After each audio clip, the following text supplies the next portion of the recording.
Hello, everyone. Good morning. Welcome to another thought leadership session powered by Voice of Healthcare. My name is KOUSTAV CHATTERJEE. I'm a principal at Frost & Sullivan, and today I have with me Mr. RAJIV NATH. He's the forum coordinator at AIMED and also the managing director of HMD. So if you ever had one injection in your life, you should thank him. Rajivji, thank you so much for joining the call today. We are honored to have you with us, and we appreciate your time. Please, my pleasure. So, Rajiv, the discussion that we're going to have today will be based on the future of medical devices in India. Post COVID-19, the medical devices industry is going through a huge transformation. Especially if you look at the numbers at the healthcare level, we actually saw a downturn, according to Frost & Sullivan, back in 2020, from 2019 to 2020 during that fiscal year. The entire Indian healthcare industry was worth around $230 billion. But this year, we are expecting that revenue to come down by almost 30% to 190 or $180 billion. However, there's one silver lining there. The medical devices industry is expected to grow at a huge pace. Right now, according to Invest India, it's an $11 billion market. And if everything goes well and if we get the support from different stakeholders, including AIMED and government stakeholders, it can pick up and reach that $50 billion mark within the next 4 to 5 years. So we're going to have this conversation around where do you see the medical devices industry fit into the Indian healthcare landscape? What are the different growth opportunities that you anticipate would be very relevant for different medical device players? And I want to obviously split or structure this discussion in two ways. In the first part, we'll talk about how domestic homegrown medical device companies need to act from now through the next 3 to 4 years to leverage and maximize the growth opportunities that exist in India, and also will focus on international medical device companies that have significant presence here, how they also work together with domestic players to improve the growth potential and revenue potential of domestic market. And in the second hub, we'll talk about the export market, how homegrown medical device companies can scale up. Right now, it's just $100 million market, and we believe that 75% of homegrown medical devices players are still focusing on the consumable space. So, what, according to you, should be the secret sauce for our homegrown companies to build a global network and expand their export, capabilities, and obviously, in doing so, improving the revenue in that regard? Any question on that so far? You asked me more than 10 questions. I'm getting a bit lost, but I will start from what I remember. Okay. All right. So let's start with the homegrown medical devices industry and what it means for domestic players. What, according to you, are the key growth opportunities for domestic players in our market today? Let me first start with making some corrections to the initial statement that you gave in your opening. I don't know from where the various Big Four and the MNCs keep on pulling these numbers on the market size and what their estimate for the market size is. It's completely wrong. Okay. If India is importing $5.7 billion worth of goods before duty, and you add custom duty and GST, it crosses more than $6 billion. Okay. The MRP for every medical device is not less than 2 times the import landed price. It goes up as high as 20 to 30 times the import landed price. Mm-hmm. I'm not saying multiply that by 20 to 30 times to get the market size at the retail level, but even if you do it at the most conservative level at 2 times the CIF price, that means the market size of the retail level of the only the imported products is more than $12 billion. Okay, so it's anything from $12 billion going up to $15 billion only for the imported product. Then you got the Indian manufacturers. So they were about 1,000 plus Indian manufacturers pre-COVID. Post-COVID, they are something like nearly double now. Okay, more than 600 manufacturers came in to manufacturing the various masks and PPE kits and ventilators and various COVID medical devices in the last 1 year's time. So even putting the pre-COVID number at similarly 6,000 to 7,000 crore rupees. Again, the same multiplier of 2 times, even though actually it may be 5 to 10 times on an average. Putting a minimum of 2 times comes to 15,000 crore rupees. Okay, that's about $2 billion. Okay. You add the $2 billion to what was calculated earlier on $12 billion, that comes to about $14 billion. Correct. So 14 to $15 billion is our market size currently as a very conservative number. Okay. So when I hear these reports saying that we are at $7 billion, $8 billion, I'm confounded. This is a starting point. Now this is the market size, and this is the opportunity for Indian manufacturers to take forward. Because when we have the imports coming in at $5.5 billion, this is the opportunity available to the Indian manufacturers to expand their manufacturing capacity to capture this market, which is available at the home level.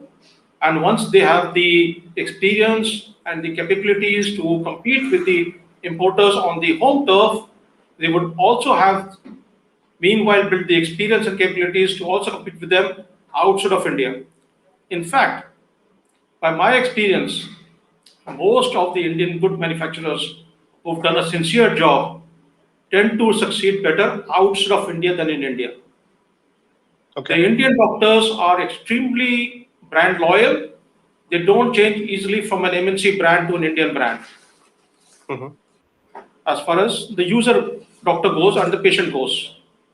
It's a big challenge for a manufacturer to convince a doctor or even a patient who's using something like an insulin pen needle to switch from the imported brand to an Indian brand. We have to really struggle to make the convincing. Then there comes the commercial factors, the commercial challenges. How does one compete? Because you have the commercial barrier of market access. So the purchase manager of a hospital will not be happy to look at a low price product, because the low price product is also low margin for him.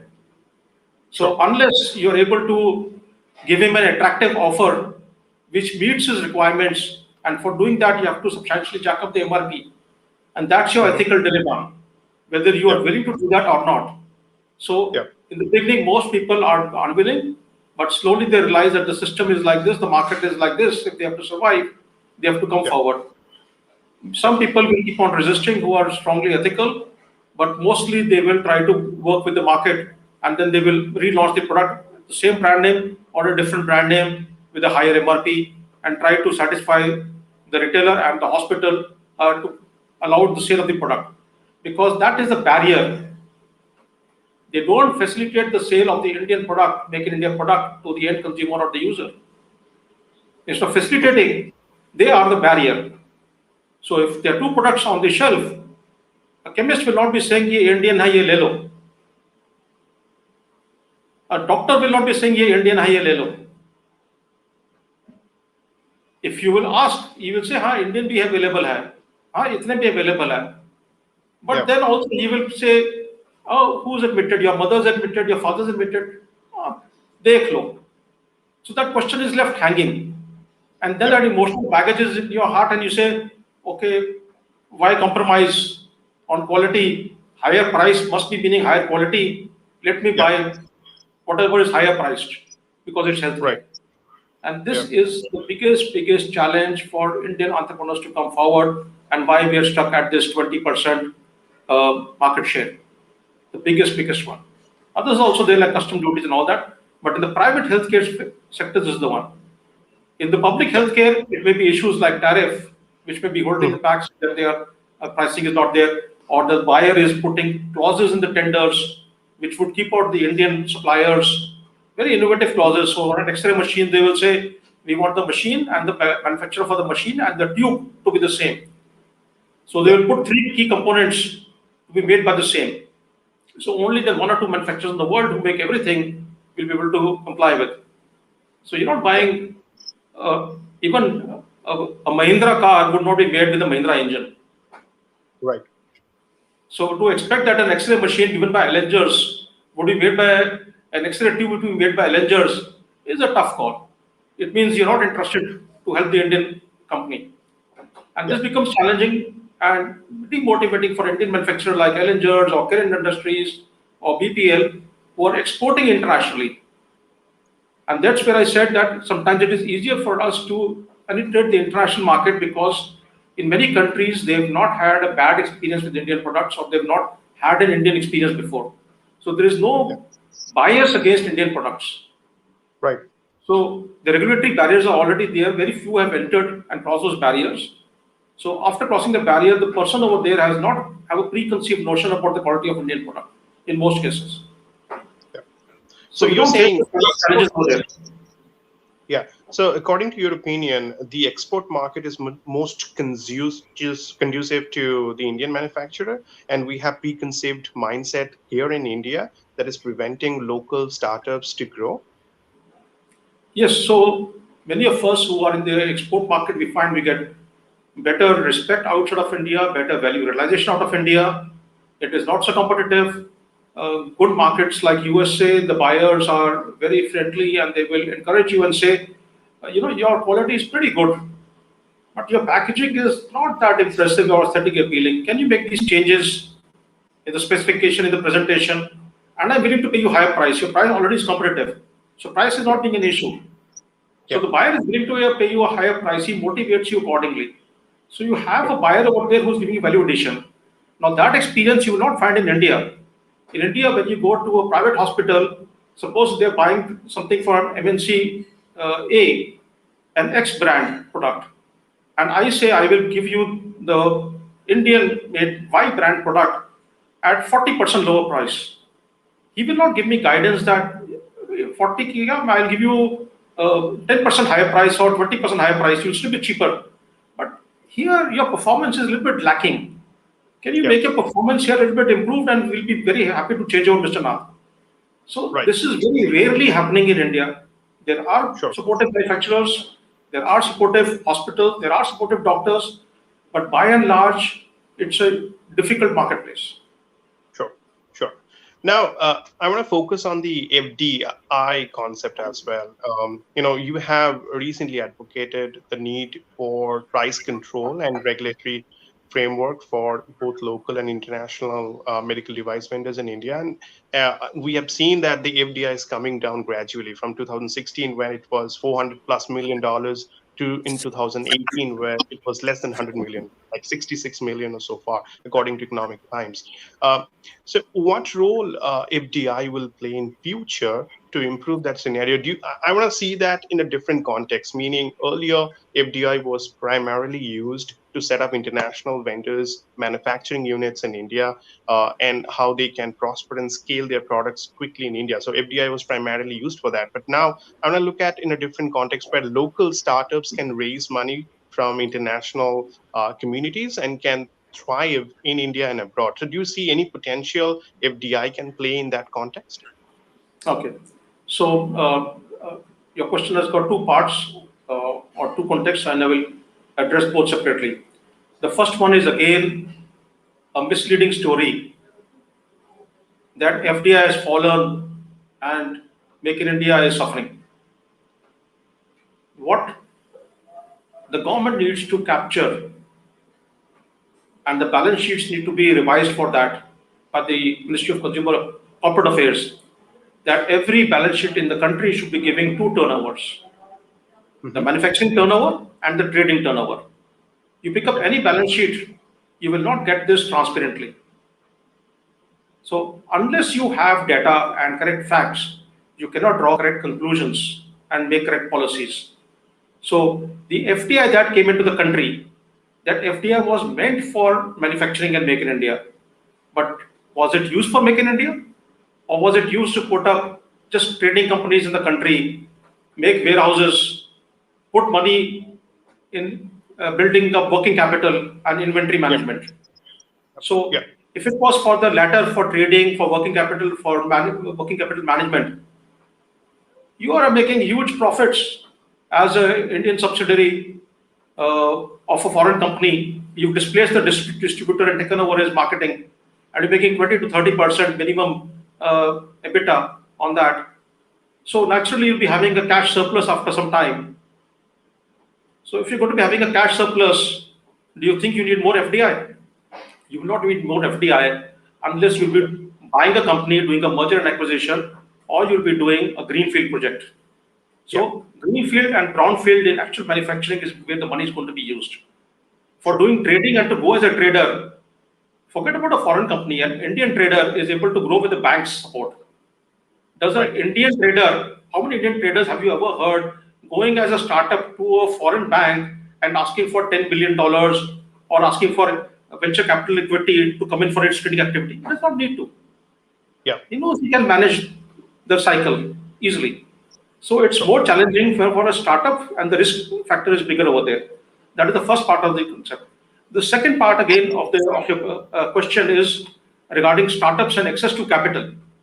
Yeah. Now, startups definitely do have access to capital more easily now in the last 5-10 years than they ever had earlier within India and outside of India. So they are free to run with it, and they should run with it. But my caution, because I've been through the journey, would be that be very careful of money that looks like free money. No money is free. Yeah. The cheapest money to any entrepreneur, I will tell him, is the bank. No matter what the interest rate is, it may seem higher, but that is the cheapest money available to an entrepreneur, and you should avail that to the full. Getting money as equity from any partner or any venture capitalist in India or abroad, or a private equity company, is going to come with a lot of baggage. And that may help you, that may also become a big headache for you, and you may not have a good night's sleep. So it all depends. So give and take on that. Yeah. Okay. So we are halfway through our webinar, and I want to take this conversation to another direction where we explore opportunities medical devices companies have to incorporate progressive technologies in their devices.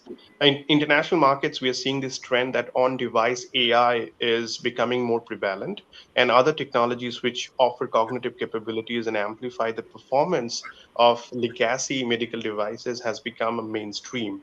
So do you see any potential for software companies to work alongside medical devices communities in India to make that happen here as well? Excuse me. Yes, it's already happening, and we already from IMED have initiated that.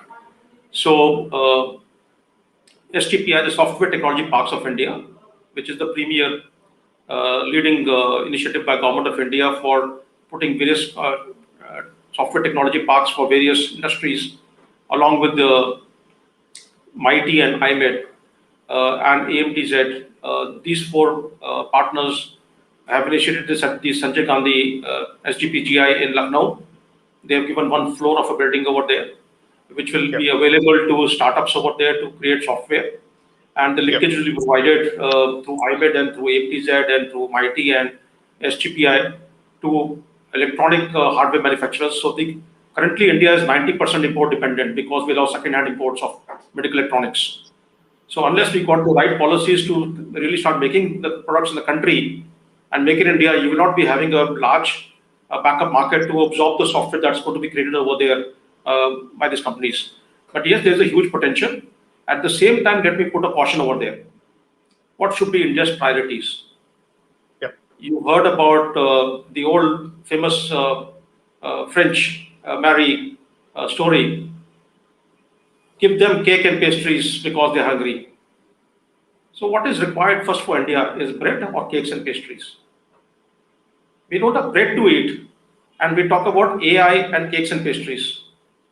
So of course, let the entrepreneurs run with whatever they can. It's a free world. It's a free initiative. We don't need to create barriers. But from the policy side, the government should be clear what they need to prioritize. So prioritization by policy needs to be for bread. So implants, consumables, which are not made in the country, I think that should be the priority.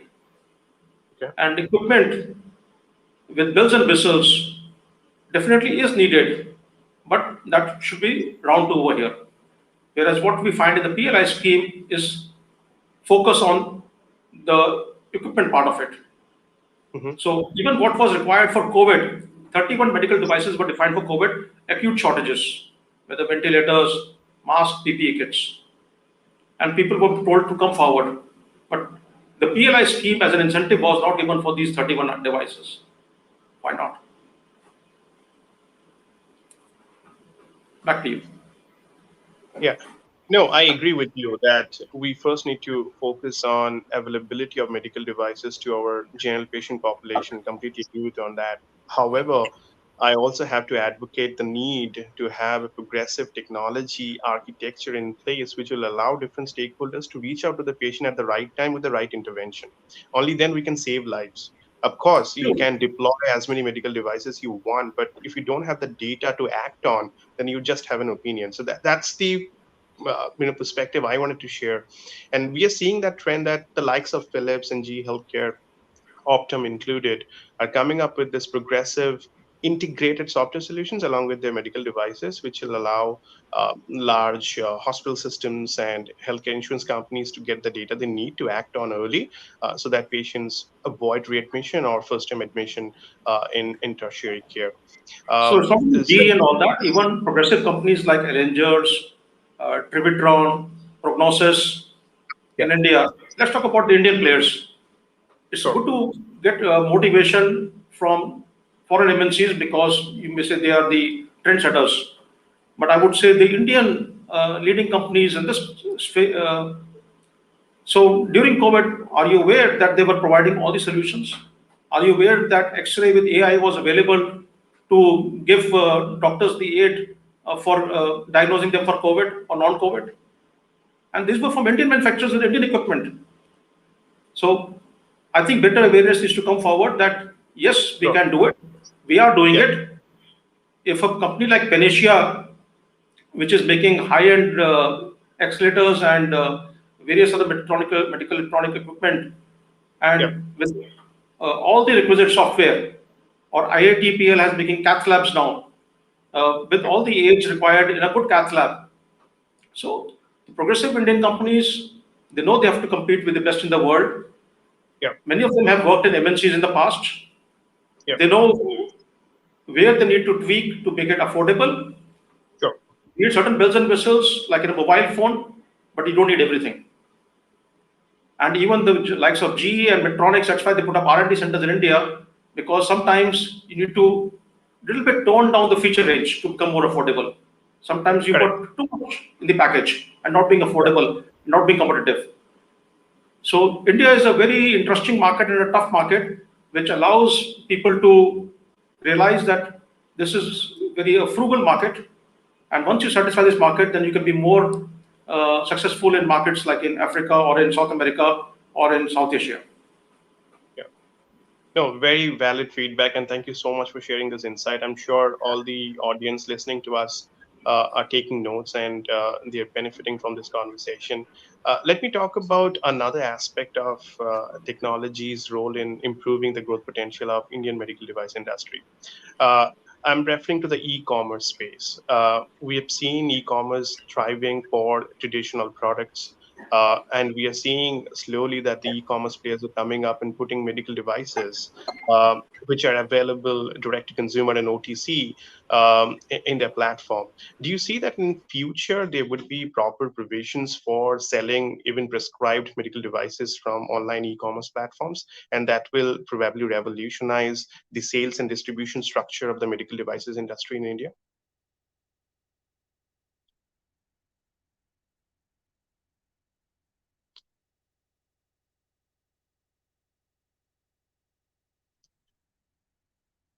Are you there, Rajiv ji?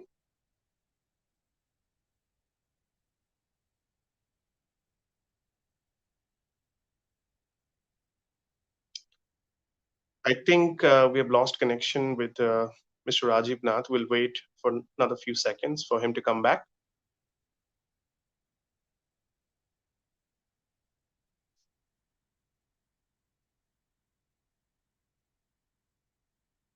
Okay, I think we lost him. Uh, I apologize for this disruption. Let's wait for him to come back.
Unfortunately, I think we've lost him due to technical errors. I'm so sorry. We'll have this session again in a short time frame. Please stay tuned till then. Thank you so much for joining the conversation today. KOUSTAV Chatterjee signing off.